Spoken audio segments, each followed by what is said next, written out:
First time ನಾನು ಡೈರೆಕ್ಟಾಗಿ ಆನೆ ನೋಡಿದ್ದು. ಹಾಯ್ ಹಲೋ ನಮಸ್ಕಾರ, welcome back to my mini blog. Guys, ನಾವು ಟ್ರಿಪ್ಗೆ ಹೋಗ್ತಾ ಇದ್ದೀವಿ. ಎಲ್ಲಿ ಅಂತಂದರೆ ಕೇರಳಕ್ಕೆ. ಸೊ ಆನ್ ದ ವೇ ಹೋಗಬೇಕಾದ್ರೆ ಅಲ್ಲಿ ಆನೆಗಳು ನೋಡಿದೆ ಗೈಸ್. ತುಂಬ ಖುಷಿಯಾಗೋಯ್ತು. ಹೋಗಬೇಕಾದ್ರೆ ನೇಚರ್ ಹೇಗಿದೆ ಅಂತ ಒಂದು ಕ್ಲಿಪ್ ತಗೊಂಡೆ. ಸೊ ಹೋಗಿದ್ವಿ, ಸ್ವಲ್ಪ ಶಾಪಿಂಗ್ ಮಾಡೋದಿತ್ತು. ಶಾಪಿಂಗ್ ಎಲ್ಲ ಮುಗಿಸ್ಕೊಂಡು ಬೀಚ್ ಕಡೆ ಹೋದ್ವಿ. ಬೀಚ್ ಕಡೆ ಹೋಗಿದ್ದಂತೂ ನನಗೆ ತುಂಬ ಖುಷಿಯಾಗೋಯ್ತು ಗಾಯ್ಸ್. ಹಾಗೆ ನಾವು ವಿಡಿಯೋ ಮಾಡಿಕೊಂಡು ರೀಲ್ಸ್ ಮಾಡಿಕೊಂಡು ಓಡಾಡಿಕೊಂಡು ಹೇಳ್ಬೇಕಂದ್ರೆ ತುಂಬ ಖುಷಿಯಾಗೋಯ್ತು ಗೈಸ್. ನಮ್ಮ ಹೆಣ್ಮಕ್ಳಿಗೆ ಬೀಚಲ್ಲಿ ಬಿಟ್ಟರೆ ಸಾಕು, ಹಿಡಿಯೋಕ್ಕೆ ಆಗಲ್ಲ ಅಂದ್ಕೊಳ್ಳಿ.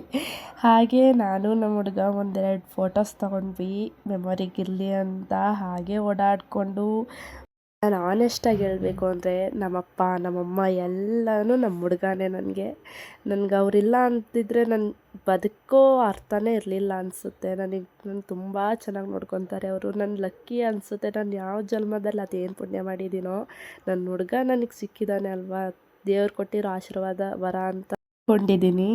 ಸೊ ಎಲ್ಲ ಮುಗಿಸ್ಕೊಂಡು ಆಟ ಆಡಿ ಆದಮೇಲೆ ಮನೆ ಕಡೆ ಹೊಡ್ತಾ ಇದ್ದೀವಿ.